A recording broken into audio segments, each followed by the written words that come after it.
Hello friends, good evening. मैं अर्चना सिंह सरकारी maths classes में आपका स्वागत करती हूँ। आई होप आप सभी लोग अच्छे होंगे, ठीक होंगे। जी हाँ, जैसा कि मैंने आपको पर्यावरण सीटेट की पहली क्लास ली थी, तो पहली क्लास में मैंने परिवार नामक चैप्टर आपको स्टार्ट किया था। तो आइए अब हम यहाँ से आपकी क्लास को आगे की तरफ ले चलते हैं। सरकारी maths classes CTET, UPTET and super TET environment class Monday to Friday रात 9 से 10 बजे मेरी क्लास रहेगी। तो आप सभी लोग मंडे टू फ्राइडे ज्वाइन करिए। जी हाँ, अब मैं क्लास स्टार्ट करती हूँ।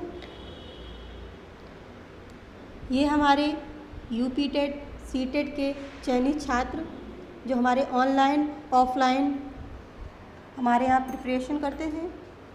तो जी हाँ, चलिए आप सभी लोग वीडियो को लाइक और सब्सक्राइब कीजिए। जी हाँ, जैसा कि मैंने आपको फर्स्ट क्लास में परिवार नामक चैप्टर लेके चली थी। परिवार में हमने आपको क्या क्या पढ़ाया था? फैमिली का हिंदी रूपांतरण क्या होता है, फैमिली शब्द लिया कहाँ से गया है और फैमिली शब्द बना कहाँ से था। और फैमिली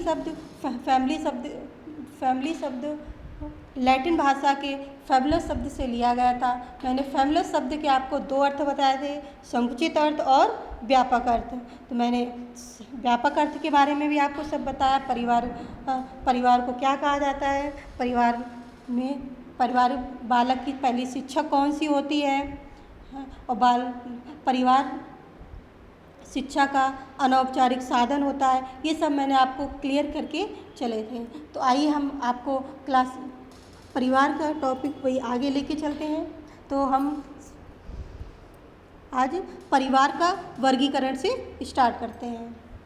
सभी लोग क्लास को लाइक और सब्सक्राइब कीजिए वीडियो को, और सभी लोग जुड़ जाएं क्लास से।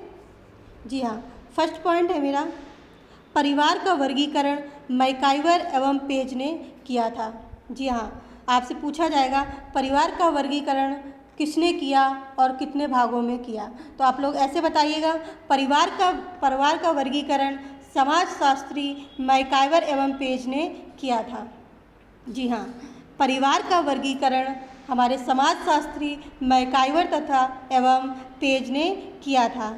इन्होंने परिवार का वर्गीकरण दो भागों में किया। मैकाइवर एवं पेज ने परिवार को कितने भागों में बांटा? मैकाइवर एवं पेज ने परिवार को दो भागों में डिवाइड किया। कौन कौन से होते हैं? फर्स्ट, संयुक्त परिवार और एकल परिवार। मैकाइवर तथा पेज ने परिवार का वर्गीकरण दो भागों में किया। कौन कौन से? संयुक्त परिवार और एकल परिवार। चलिए आइए जानते हैं संयुक्त परिवार क्या होता है और एकल परिवार क्या होता है। आप लोग आराम से समझ बनाते हुए पढ़ते चलें और अपनी अपनी नोट्स भी तैयार करते चलें। सभी लोग जो छात्र चैनल से नए जुड़ रहे हो वो प्लीज़ वीडियो को लाइक और सब्सक्राइब कीजिए। जी हाँ, संयुक्त परिवार ये हमारे खुद के द्वारा नोट्स बनाए गए हैं। इसमें कोई इधर उधर के कोई फालतू क्वेश्चन नहीं है। तो आप सभी लोग अपने अपने नोट्स बनाते चलिए और कमेंट करिए। जी हाँ, संयुक्त परिवार के अंतर्गत कौन आते हैं? संयुक्त परिवार के अंतर्गत हमारे माता पिता, विवाहित अविवाहित बच्चे, दादा दादी, चाचा चाची, बुआ, हमारे ताऊ ताई भी संयुक्त परिवार के अंतर्गत आते हैं। तो आप समझे संयुक्त परिवार क्या होता है? वह परिवार जिसमें विवाहित अविवाहित दोनों प्रकार के बच्चे, माता पिता, दादा दादी, चाचा चाची, बुआ आदि जो एक छत के नीचे निवास करते हैं उसे क्या कहते हैं? संयुक्त परिवार कहते हैं। आई होप आप सभी को समझ में आया होगा संयुक्त परिवार किसे कहते हैं। चलिए नेक्स्ट, सभी छात्र अपने अपने नोट्स बनाते चलें। जी हाँ, अब हम पढ़ाएंगे संयुक्त परिवार की विशेषताएं। संयुक्त परिवार में क्या क्या विशेषताएं होती हैं ये हम देखते हैं। बच्चों की उचित देखभाल। जी हाँ, संयुक्त परिवार में बच्चों की उचित देखभाल हो पाती है। माता पिता, बच्चों के माता या पिता कोई काम में लगे हुए हैं या काम कर रहे होते हैं, तो हमारे जो घर पे बच्चे रहते हैं वो हमारे बच्चों को हमारे बुआ, चाचा चाची, दादा दादी उनकी अच्छे से देखभाल करते हैं। तो हमारा यही हुआ बच्चों की उचित देखभाल। वो हम बच्चे हमारा कोई गलत काम नहीं कर सकते हैं, तो इसलिए संयुक्त परिवार में हमें बच्चों की अच्छी या उचित देखभाल होती है। तो सेकंड है कार्य विभाजन की व्यवस्था। संयुक्त परिवार में सबका अपना अपना काम होता है। जैसे दादाजी अपना काम करते हैं, पिताजी भी अपना काम करते हैं और बच्चे अपना काम करते हैं। तो संयुक्त परिवार में आपका अपना अपना एक काम निश्चित होता है, सभी अपने अपने काम में काम करते हैं। तो ये हमारा दूसरा पॉइंट हुआ कार्य विभाजन की व्यवस्था। आप समझ गए कार्य विभाजन क्या हुआ। जैसे मेरे दादाजी, उसके बाद पिताजी क्या काम करते हैं और बच्चे क्या, सभी अपना अपना काम करते हैं। तो संयुक्त परिवार में आपका अपना अपना काम जो निश्चित रूप से करते हैं वही हमारा कार्य विभाजन हुआ। और थर्ड पॉइंट है बच्चों का सामाजिक विकास। संयुक्त परिवार में बच्चों का सामाजिक विकास भी बहुत अच्छे से होता है, क्योंकि वहाँ हमारे दादा दादी, चाचा चाची, ताऊ ताई, बुआ जी सभी लोग होते हैं, तो बच्चों का विकास अच्छे से होता है। जी हाँ, चलिए, आई होप आप सभी को समझ में आ रहा है। प्लीज़ कमेंट करके ज़रूर बताइएगा। सभी लोग वीडियो को लाइक और सब्सक्राइब कीजिए। संयुक्त परिवार के दोष। संयुक्त परिवार में गुण भी होते हैं, विशेषताएं भी होती हैं और दोष भी होते हैं। क्या क्या दोष होते हैं संयुक्त परिवार के, ये हम बताते हैं। संयुक्त परिवार के दोष क्या क्या। सबसे पहले संयुक्त परिवार में आपसी कलह, द्वेष की भावना पाई जाती है। जी हाँ, संयुक्त परिवार में ज़्यादा लोग होते हैं तो आपस में एक दूसरे से द्वेष की भावना रखते हैं कि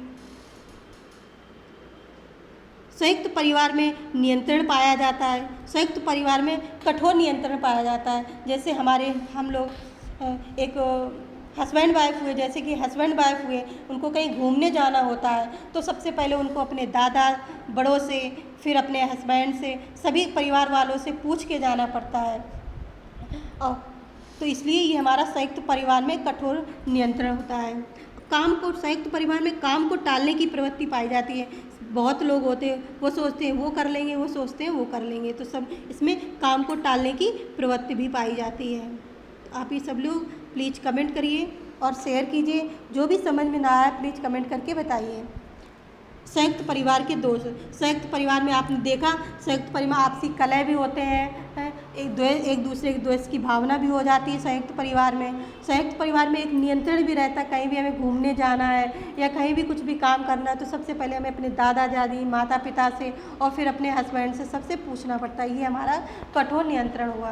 काम को टालने पर ज़्यादा लोगों की वजह से कुछ लोग समझते बोलते हैं कि दादी कर लेंगी या बुआ जी कर लेंगी, तो इसमें काम टालने की प्रवृत्ति होती है। तो चलिए, आई होप आप सभी को समझ में आ रहा होगा। आप सभी लोग अपने अपने नोट्स बनाते चलें और एकदम आराम से समझ बनाते हुए पढ़िएगा।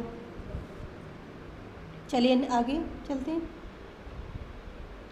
जो छात्र हमारे चैनल से नए जुड़ रहे हैं वो प्लीज़ वीडियो को सब्सक्राइब करें ताकि सबसे पहले आपको नोटिफिकेशन मिल सके। जी हाँ, अब हमारा आता है एकल परिवार। हमने संयुक्त परिवार पढ़ा, उनके विशेषताएं पढ़ी, संयुक्त परिवार के दोष पढ़े। अब हम क्या पढ़ेंगे, एकल परिवार। एकल परिवार क्या होते हैं, एकल परिवार के अंतर्गत क्या क्या आता है। एकल परिवार के अंतर्गत हमारे माता पिता, अविवाहित बच्चे, ये हमारा एकल परिवार होता है। क्या क्या, वह परिवार जिसमें माता पिता और उनके अविवाहित बच्चे रहते हैं उसे क्या कहते हैं, एकल परिवार कहते हैं। इसमें विवाहित या अविवाहित नहीं होगा, सिर्फ अविवाहित बच्चे आते हैं। एकल परिवार में अविवाहित बच्चे आते हैं। तो वह परिवार जिसमें माता पिता और उनके अविवाहित बच्चे, ध्यान दीजिएगा, अविवाहित बच्चे रहते हैं उन्हें एकल परिवार कहते हैं। आई होप समझ रहे होंगे आप सभी लोग। एकल परिवार किसे कहते हैं, जिसमें माता पिता और उनके अविवाहित बच्चे रहते हैं उसको क्या कहते हैं? एकल परिवार। चलिए आइए हम समझते हैं अब एकल परिवार के गुण और एकल परिवार के दोष। चलिए चलते हैं एकल परिवार के गुण। एकल परिवार में व्यक्तित्व विकास का समुचित अवसर। यहाँ पे हस्बैंड वाइफ को कहीं घूमने जाना होता है तो हम आराम से जा सकते हैं, कोई रोक टोक वाला काम नहीं है। तो यही है हमारा व्यक्तित्व विकास का समुचित अवसर, हमें कहीं भी आने जाने घूमने फिरने का अवसर मिलता है। कलह व दोष की भावना, हमें एकल परिवार में कलह व दोष की संभावना नहीं रहती है।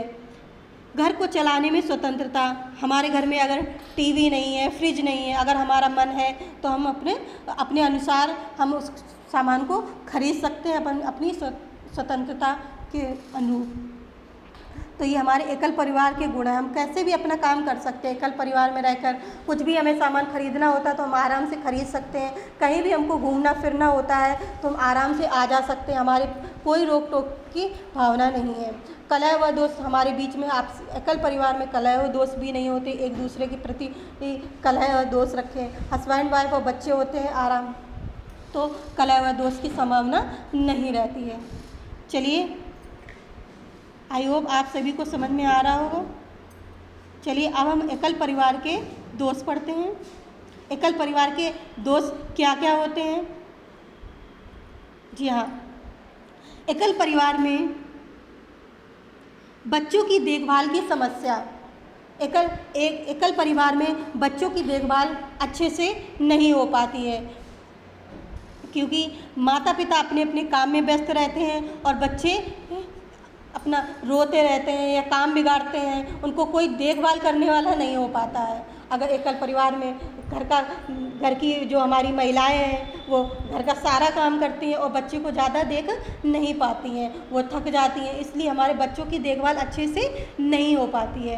अपव्यय की समस्या, एकल परिवार में अपव्यय मतलब खर्च बहुत होते हैं। हमें घूमने फिरने का जो हमें सुविधा मिलती है, स्वतंत्रता मिलती है, हमें और कोई भी सामान खरीदने की जो सुविधा मिलती है, ये जो हमारे ये जो व्यय की समस्याएं हैं ये एकल परिवार में ज़्यादा होती हैं। तो आपने समझा एकल परिवार क्या होता है, एकल परिवार के गुण क्या होते हैं, एकल परिवार के दोष क्या होते हैं। आई होप आप सभी को समझ में आ रहा होगा। तो हमने आपको बताया संयुक्त परिवार और एकल परिवार क्या होते हैं। चलिए नेक्स्ट, आप सभी लोग वीडियो को लाइक और सब्सक्राइब करिए, सभी लोग नोट्स बनाते चलें ताकि आपको रिवीजन करने में आसानी हो। चलिए नेक्स्ट पॉइंट, परिवार के कार्य। अब हम आपको ये परिवार के कार्य को डिफाइन करते हैं। मैकाइवर एवं पेज ने परिवार के कार्य को 2 भागों में विभाजित किया। मैकाइवर एवं पेज ने परिवार को कितने भागों में विभाजित किया? मैकाइवर एवं पेज ने परिवार को 2 भागों में डिवाइड किया या विभाजित किया। कौन कौन से? पहला हुआ आवश्यक कार्य और अनावश्यक कार्य, 2 भागों में डिवाइड। मैकाइवर एवं पेज ने आवश्यक कार्य के अंतर्गत क्या क्या रखा और अनावश्यक कार्य के अंतर्गत क्या क्या रखा। तो आइए हम समझते हैं आवश्यक कार्य के अंतर। आपसे इसमें ये क्वेश्चन बनेगा, परिवार के कार्यों को किसने विभाजित किया? तो आप लोग बता सकते हैं मैकाइवर एवं पेज ने। कौन कौन से वो 2 भाग हैं? अनावश्यक कार्य एंड आवश्यक कार्य। आप लोग सभी लोग कमेंट करिए और शेयर कीजिए। जी हाँ, ये हमारे आवश्यक कार्य, मैकाइवर एवं पेज ने हमारे आवश्यक कार्य कौन कौन से बताए? पहला बताया है शैक्षिक व्यवस्था, सेकंड आर्थिक व्यवस्था, थर्ड लैंगिक व्यवस्था। शैक्षिक व्यवस्था के अंतर्गत हमारी जो स्कूली शिक्षा होती है ये आती है शैक्षिक व्यवस्था के अंतर्गत में। शैक्षिक व्यवस्था में परिवार के जो परिवार में जो रहते हैं, ये जो परिवार का जो ये काम होता है, जितने भी बच्चे हैं परिवार के सभी सदस्यों का जो काम होता है, जितने भी हमारे ये बच्चे होते हैं सभी को स्कूल में दाखिला करवाएं या एडमिशन करवाएं। 7 से 14 वर्षों को सरकार ने 7 से 14 वर्षों के बच्चों को निःशुल्क शिक्षा प्रदान की है। तो सभी शैक्षिक व्यवस्था के अंतर्गत आता है कि परिवार के सभी सदस्यों का काम ये है, सभी सदस्यों का उत्तरदायित्व तो ये है कि जितने भी बच्चे हमारे हैं सभी का स्कूल में एडमिशन करवाएं। आई होप आप सभी को समझ में आ रहा हो शैक्षिक व्यवस्था के अंतर्गत क्या आता है, स्कूली शिक्षा। सब परिवार में हमारे परिवार के सभी सदस्यों का ये काम है कि जितने भी बच्चे हैं उनको स्कूल में एडमिशन करवाएं। हमारी सरकार ने इतनी सुविधा की है, जो 6 से 14 वर्ष के बालक हैं उनको निःशुल्क शिक्षा प्रदान की है। तो आई होप आपको समझ में आया शैक्षिक व्यवस्था के अंतर्गत क्या आता है। अब हमारा आता है आर्थिक व्यवस्था। आर्थिक व्यवस्था के अंतर्गत मैकाइवर एवं पेज ने 3 बातें बताई। आर्थिक व्यवस्था के अंतर्गत मैकाइवर एवं पेज ने 3 बातें बताई। कौन कौन सी? सबसे पहले हमारी रोटी, कपड़ा और मकान। आप सभी लोग जिसको ना आता हो तो आप लोग पॉइंट वाइज लिखते चले। आर्थिक व्यवस्था के अंतर्गत मैकाइवर एवं पेज ने क्या क्या बताया? रोटी, कपड़ा और मकान। ये हमारे प्रत्येक परिवार के जो सदस्य होते हैं उनको ये व्यवस्था करनी चाहिए कि हमें रोटी, कपड़ा और मकान, इन तीनों की व्यवस्था करनी चाहिए। लैंगिक व्यवस्था के अंतर्गत क्या आ जाता है? प्रत्येक परिवार का जो काम होता है, जो व्यक्ति जिस समाज, जिस धर्म, जिस संस्कृति से जुड़ा हो वह उस समाज, धर्म, संस्कृति में रहकर अपने बच्चों का विवाह करवाएं। जी हाँ, लैंगिक व्यवस्था के अंतर्गत है जो हमारे बड़े और बुजुर्ग होते हैं, जो हमारे परिवार के सदस्य होते हैं, सब इनका ये जो आवश्यक कार्य है, जो व्यक्ति जिस समाज, जिस धर्म, जिस संस्कृति में से जुड़ा हो उसे वह उस समाज और धर्म संस्कृति में रहकर अपने बच्चों का और अपने बालकों का विवाह करवाएं। तो हमारे ये मैकाइवर एवं पेज ने 3 आवश्यक कार्य बताए: शैक्षिक व्यवस्था, आर्थिक व्यवस्था और लैंगिक व्यवस्था। आप सभी लोग आराम से पढ़िए, आराम से समझिए और अपने अपने नोट्स को तैयार कीजिए। आपको जो भी समझ में ना आए प्लीज़ आप लोग कमेंट करके पूछिएगा। आपको इसकी PDF चाहिए तो आप हमारे टेलीग्राम में जाकर इसकी PDF ले सकते हैं।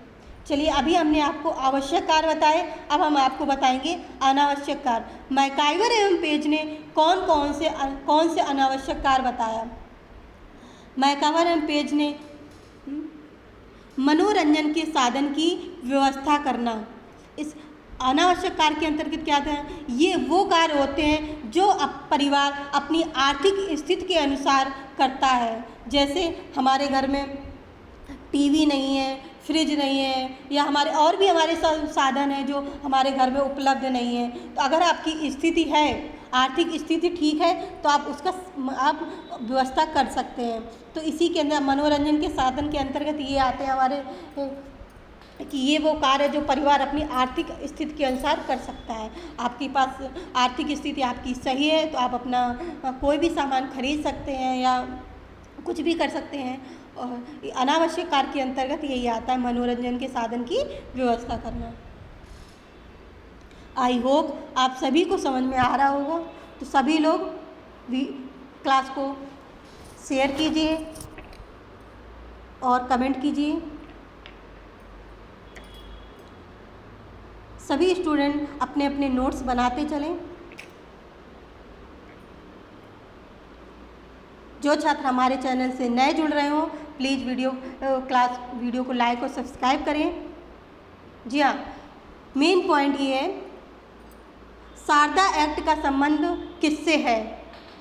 ये आ चुका सीटेट में आया हुआ क्वेश्चन है, यूपी टेट में भी आया हुआ है। शारदा एक्ट का संबंध किससे है? तो आप लोग बताइएगा। शारदा एक्ट का संबंध बाल विवाह से है। आप लोग सभी लोग अपने अपने नोट्स में लिखिएगा शारदा एक्ट का संबंध किससे है, तो बताइएगा। शारदा एक्ट का संबंध बाल विवाह से है। जी हाँ, ये हमारा परिवार नामक चैप्टर पूर्ण हुआ। अब इसके क्वेश्चन, सभी लोग क्वेश्चन के आंसर दीजिएगा, कमेंट ज़रूर कीजिएगा कि आपको कितना आ रहा है। तो हमारा फर्स्ट क्वेश्चन है, बालक की प्रथम पाठशाला कौन सी है? बालक की प्रथम पाठशाला कौन सी है? ऑप्शन ए समाज, ऑप्शन बी विद्यालय, ऑप्शन सी परिवार एंड ऑप्शन डी पास पड़ोस। तो आप सभी लोग कमेंट करके बताइए इसका आंसर। मैंने सारे क्वेश्चन आपको क्लास में करवा दिए हैं, अब आप लोग इसका आंसर बताइए। बालक की प्रथम पाठशाला कौन सी है? सभी लोग, सभी छात्र कमेंट करिए, बताइए इसका आंसर क्या होगा। सभी छात्र कमेंट करिएगा, लाइक और शेयर भी करिए ताकि सभी छात्र इस क्लास का लाभ उठा सकें। जी हाँ, बालक की प्रथम पाठशाला कौन सी है? तो बालक की प्रथम पाठशाला हमारा क्या है? परिवार। बालक की प्रथम पाठशाला हमारा क्या है? परिवार। चलिए नेक्स्ट क्वेश्चन लेते हैं।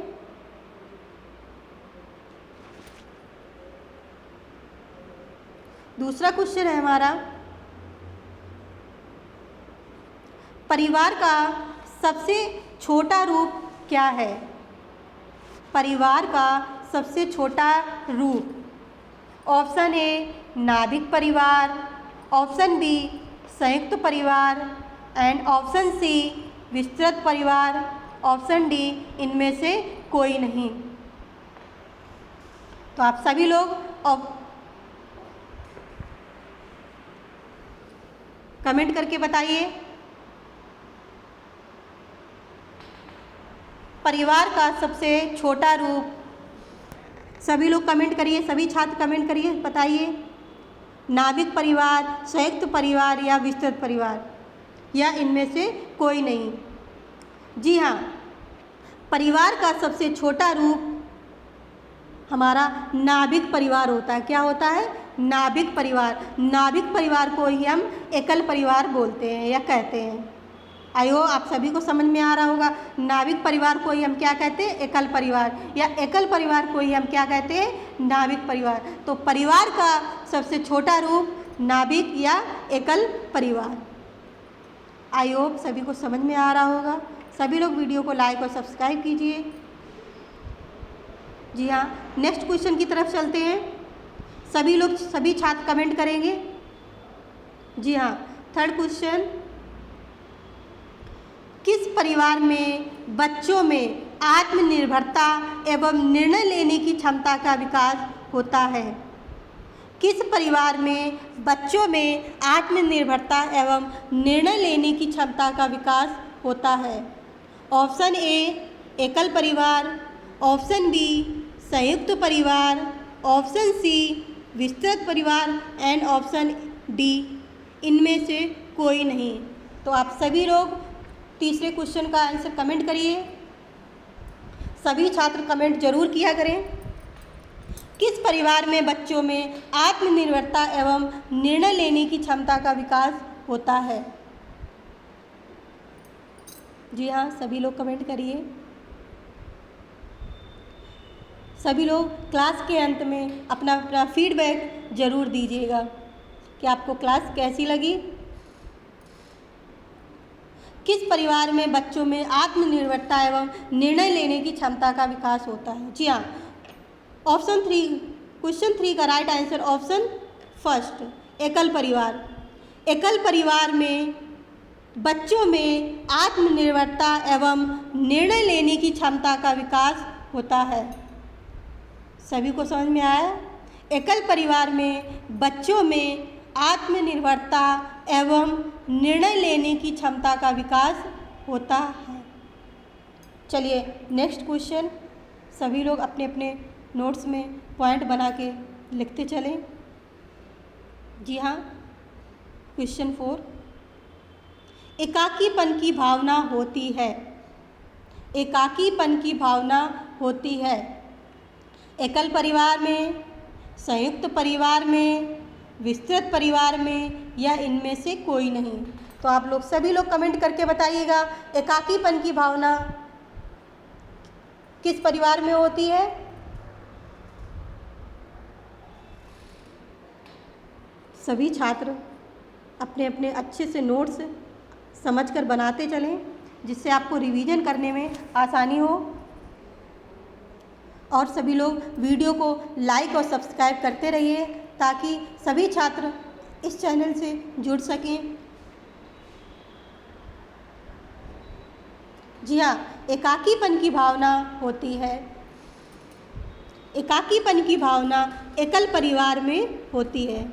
एकाकीपन की भावना किस में होती है? एकल परिवार में होती है।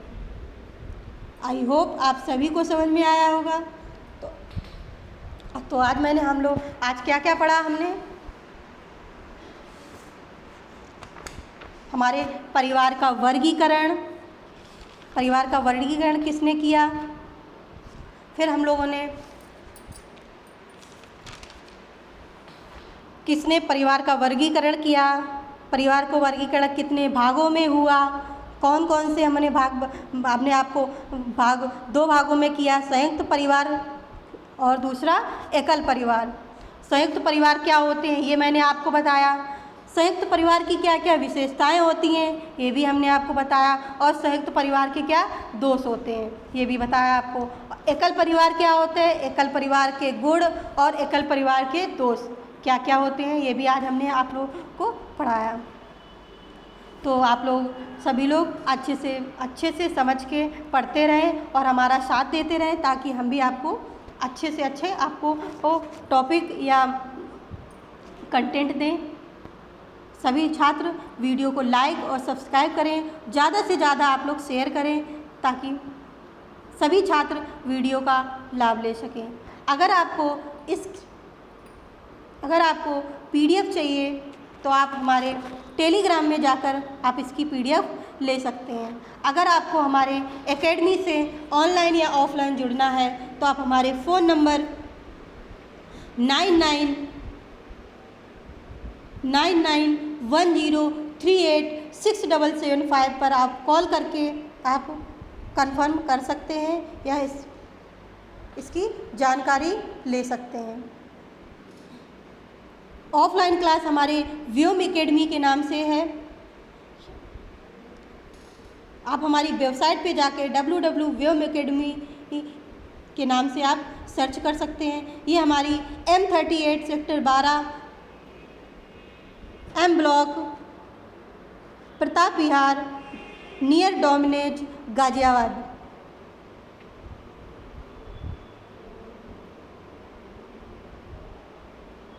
चलिए वीडियो फ्रेंड्स, ओके, थैंक्स। सभी लोग आप लोग मेहनत करते चलिए ताकि हम भी आपके साथ मेहनत कर रहे हैं, आप भी हमारे साथ मेहनत करिए, अच्छे से नोट्स बनाइए और लाइक और सब्सक्राइब कीजिए। Okay friends, thanks for watching. जय हिंद।